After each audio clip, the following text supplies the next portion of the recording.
Welcome to our comprehensive guide on Section 15 of the Insolvency and Bankruptcy Code, or IBC. This section is pivotal in the corporate insolvency resolution process, serving as the cornerstone for transparent and efficient proceedings.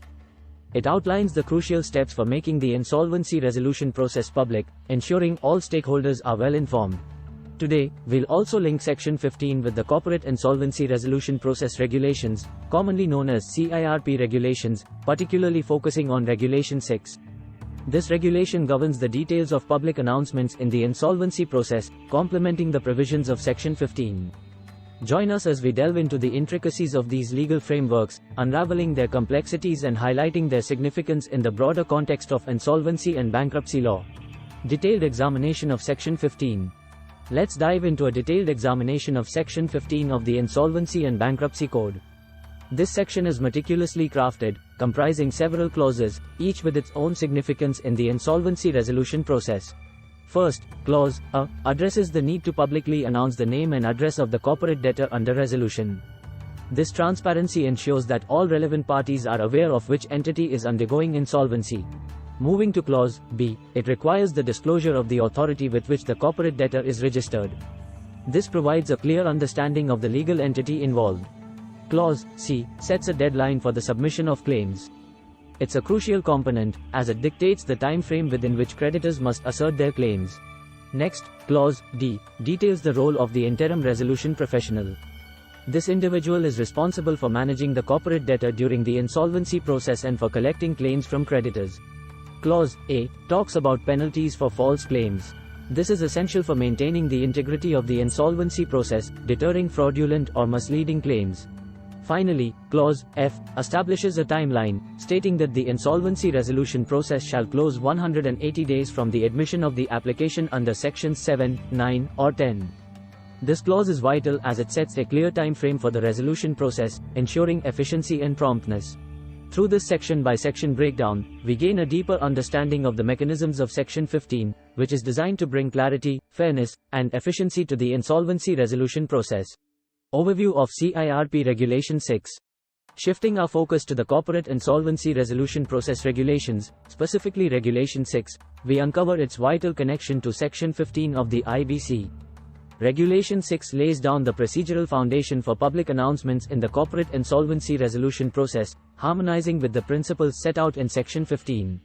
The regulation mandates that an insolvency professional, upon their appointment as an interim resolution professional, must make a public announcement immediately, with immediately defined as not later than 3 days from the date of their appointment. This promptness ensures timely dissemination of information, crucial for all parties involved. Regulation 6 outlines specific contents for this announcement. It requires the use of Form A from the schedule, an essential document providing standardized information. This form includes details such as the name and address of the corporate debtor, and where claim forms can be accessed. This uniformity in announcements across cases ensures consistency and clarity. Furthermore, Regulation 6 stipulates that the announcement must state where claim forms can be downloaded or obtained.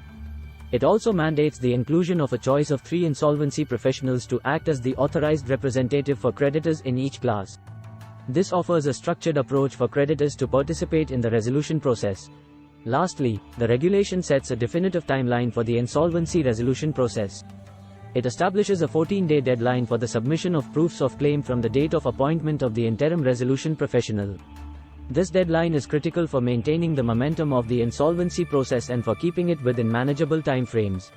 By understanding Regulation 6 in conjunction with Section 15, we gain a holistic view of how public announcements are structured, regulated, and executed in the corporate insolvency resolution process, highlighting their collective role in enhancing transparency and efficiency. Relevant forms under Section 15 and Regulation 6. In this section, we will navigate through Form A of the schedule, pivotal for public announcements in the insolvency process. Form A is designed to standardize the information disseminated to stakeholders, ensuring consistency across different cases. First, let's walk through Form A. This form encompasses critical information like the name and address of the corporate debtor under resolution, the authority with which they are registered, and details of the interim resolution professional. Each element in this form plays a vital role in maintaining transparency and efficiency in the insolvency process. Now, let's talk about where claim forms can be obtained. Regulation 6 mandates that public announcements must clearly state the avenues through which stakeholders can access these forms. This could be through online portals, the insolvency professional's office, or other designated channels.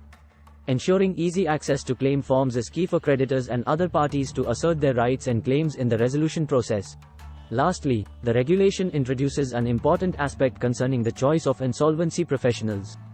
It requires that the announcement offers a choice of 3 insolvency professionals identified to act as the authorized representative of creditors in each class. This empowers creditors, allowing them to have a say in who represents their interests during the insolvency process. Furthermore, the regulation sets a clear deadline for the submission of proofs of claim, typically 14 days from the appointment of the interim resolution professional. This deadline is crucial for streamlining the process, ensuring that claims are gathered in a timely and organized manner. By understanding these aspects of Form A, the availability of claim forms, and the protocol for selecting insolvency professionals, we gain a comprehensive view of how stakeholders are informed and involved in the insolvency resolution process. Comparative analysis with other sections and regulations. In this segment, we'll conduct a comparative analysis of Section 15 of the IBC with other relevant sections, and explore how Regulation 6 of the CIRP regulations complements or differs from other regulations. First, let's compare Section 15 with Section 7, which pertains to the initiation of insolvency proceedings by financial creditors. While Section 7 focuses on the initiation process, Section 15 is centered around the public announcement once the process is underway.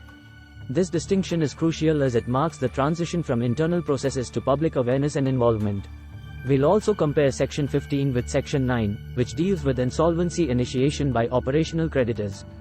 Again, the focus of Section 9 is on the initiation, whereas Section 15 addresses the procedural aspects after the initiation, specifically the public announcement and transparency measures. Now, let's look at how Regulation 6 complements these sections. While the IBC sections lay the groundwork for initiating insolvency processes, Regulation 6 provides the procedural framework for making these processes public. It specifies the manner, contents, and timelines for public announcements, ensuring stakeholders are adequately informed. Moreover, Regulation 6 differs from other regulations in its emphasis on the role of the interim resolution professional in making public announcements. This specificity highlights the regulation's focus on transparency and timely communication during the insolvency process. Through this comparative analysis, we can appreciate how Section 15, along with Regulation 6, forms an integral part of the IBC ecosystem, ensuring transparency and efficiency in the insolvency resolution process. Legal interpretations and practical implications. In this part of our journey, we explore the diverse legal interpretations of Section 15 of the IBC and Regulation 6 of the CIRP regulations, and discuss practical advice for professionals handling these requirements. Various legal interpretations of Section 15 and Regulation 6 reflect their evolving nature in insolvency law. Some interpretations focus on the stringent timelines, emphasizing the need for efficiency, while others highlight the aspect of transparency and stakeholder involvement in the public announcement process. For professionals managing these requirements, it's essential to prioritize timely compliance with the regulations. This includes making accurate and complete public announcements within the specified time frame and ensuring all relevant details are clearly communicated. Additionally, professionals should be prepared to navigate the nuances of different claims and the specifics of stakeholder representation, as outlined in Regulation 6. Furthermore, staying abreast of latest case laws and judicial pronouncements related to these sections can provide invaluable insights and help avoid potential pitfalls. For instance, understanding the implications of landmark judgments like Innovative Industries Limited, vs ICICI Bank and ANR, or Swiss Ribbons Private Limited and ANR, vs Union of India and Oz, can guide professionals in better interpreting these regulations. In summary, a thorough understanding of Section 15 and Regulation 6, coupled with a keen awareness of their legal interpretations, is crucial for professionals in effectively managing the corporate insolvency resolution process. Public and corporate perspectives. In this segment, we consider the impact of Section 15 of the IBC and Regulation 6 of the CIRP regulations on various stakeholders, including creditors, employees, and investors, and explore both corporate and public perspectives on the insolvency process. From a stakeholder's perspective, Section 15 and Regulation 6 are critical as they ensure transparency and timely communication. Creditors, for instance, rely on these regulations for accurate information about the insolvency process, which directly affects their recovery strategies. Employees and investors also benefit from this transparency, as it provides them with a clearer understanding of the company's status and future prospects. From a corporate viewpoint, adherence to these regulations is essential for maintaining credibility and trust during the challenging times of insolvency. It demonstrates a commitment to fair and legal processes, which can impact future business relationships and recovery efforts. The public perspective, on the other hand, often focuses on the broader economic implications of insolvency. Compliance with these regulations ensures a systematic approach to resolving insolvencies, which is vital for maintaining confidence in the business ecosystem and the overall economic health. Therefore, understanding and addressing the concerns of these diverse groups is crucial for a balanced and effective insolvency resolution process. Conclusion. As we conclude our exploration of Section 15 of the IBC and Regulation 6 of the CIRP regulations, we've uncovered their vital roles in the corporate insolvency resolution process. These regulations ensure transparency, efficiency, and stakeholder involvement, crucial for a fair and effective resolution. Understanding these provisions is essential for professionals navigating the complexities of insolvency and bankruptcy law, and for stakeholders seeking clarity during these processes. Their significance in the broader legal framework cannot be overstated, underpinning the successful execution of insolvency resolutions. Thank you for joining us in this in-depth exploration of Section 15 of the IBC and Regulation 6 of the CIRP regulations. If this video has provided clarity and insight, please like, share, and subscribe for more legal content. Stay tuned for our upcoming video on Section 16 of the IBC, covering the appointment and tenure of interim resolution professional, coming soon. And remember, if you require any assistance related to the CIRP process or have queries, feel free to get in touch via YouTube, Instagram, or simply comment below, and